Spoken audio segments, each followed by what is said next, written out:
What's up, what's up, what's up? We your Homeboy movie critics. I'm your homeboy Ron. Now you started too soon. Homeboy Ron, and I am your homeboy D. How'd I start too soon? I didn't have my stuff geared up yet. What are you trying to do? I was trying to put my hoodie up like that. So it's my look. Yeah, it's showing. Repping the PSA gear. Yeah. All right, so check it out, y'all. Homeboy D and myself have been, even though we're sitting here in the same studio, we both have been practicing quarantining and social distancing for the most part. Both of our homes are very well taken care of. Homeboy D's even got a whole house air purifier.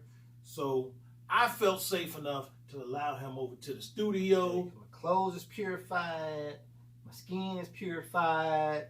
Everything is purified with your homeboy right here. Except for his thoughts and his soul. Hey. It is what it is. So yeah, man, I mean, we don't even dap each other up. You know, we used to do that, but we ain't dapping each other up. We haven't touched each other. This is as close as we've been to each other.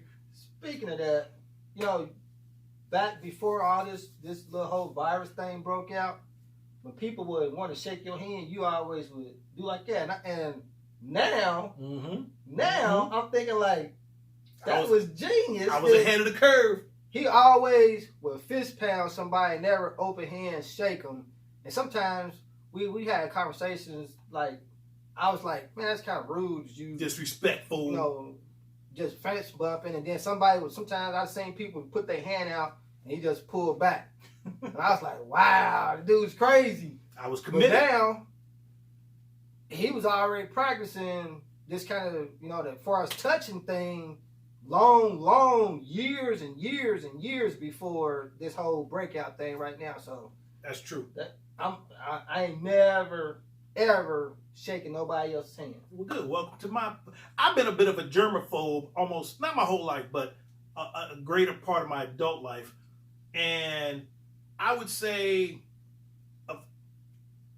man, I probably shake. Occasionally, I might slip up and shake somebody's hand, but that's so rare that I do that. I don't look at it as an insult. I don't mean it as any disrespect. It just is what it is. I'll fist bump you, and I will continue to fist bump even once this whole corona thing is all over. Yeah, I practice my own thing with the hand sanitizer. I've been riding in the truck, in the vehicles with hand sanitizer, and grabbing when I go to leave a public bathroom after I wash my hands, I grab the door with some paper towel or something like that. You didn't do that before? What? Yeah. That's what I'm saying. I've been doing that for years before. Yeah, I was like, I always do that. So in public places, I always try to make sure I ain't never touch a whole lot of stuff like that. So just to be conscious about people having to do this across the world on some stuff that they already should have been doing would have help slow this thing down, in my opinion, that we wouldn't be such an epidemic or a pandemic or whatever the word is I want to use if everybody would have been practicing clean, hygiene, germophobic type instances long before this. True that. Real quick, man. Again, because I've been a bit of a germaphobe, I've actually made a post about this probably a couple years ago. Do you know what the germiest thing at a restaurant is? No, I really don't know off the top of my head. Something you wouldn't even suspect. It is the menu. Yeah. The menu is the germiest thing. And you probably never noticed this about me. But when we go to a restaurant, I always order my food and then I go to the bathroom and wash my hands. You probably never noticed that about me, but that's how I've always done when I go to a restaurant. Never noticed that about me. Yeah. Another thing you probably don't notice about me, you probably paid attention, but I order water with no lemon. Yeah, I always do that too. I bet we do that for different reasons. I also want to taste the lemon in my water. I do it because the lemons are filled with germs. Yeah, people cutting them up. They're cutting them up, but if they pick them up, they drop them on the floor and they just pick them up. They don't think that these lemons are going to people's glasses, so they just think, well, we're just cutting it and they're just going to squeeze it. But it's the whole lemon. I used to work in a bar, so I've seen the dirtiness of lemons and stuff like that. So yeah, drink water with no lemon. I'm telling you, man, because the lemons are filthy.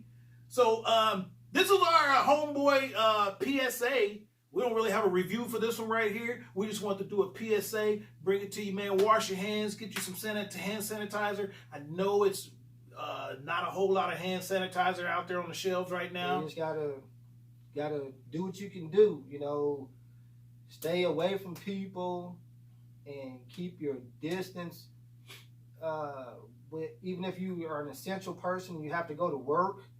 Try to practice that distancing, because those droplets when people talk and spit, sometimes they spray, and that stuff can be in the air for a certain amount of time, and you could come in contact with it like that. So I'm hating to go to the grocery stores and stuff like that right now for essential stuff, because so many people are being sick. And then you said something today, man, that made me think, man. You got me thinking about that one.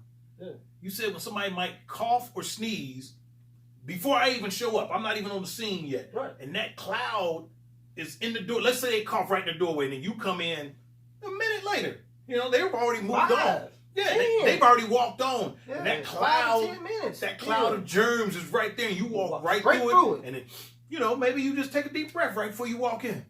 Whoop, you all that's man, all up in you. Man. So I'm feeling a whole different. We're pretty well stocked up over here anyway. So before I lose this thought too, man, I was thinking about this, because there's such a hand sanitizer is such in scarce. Here's something I saw this. I don't know where I saw it, but it sounded like it could work. People aren't buying alcohol as much, and I'm talking about rubbing alcohol. Yeah, they are.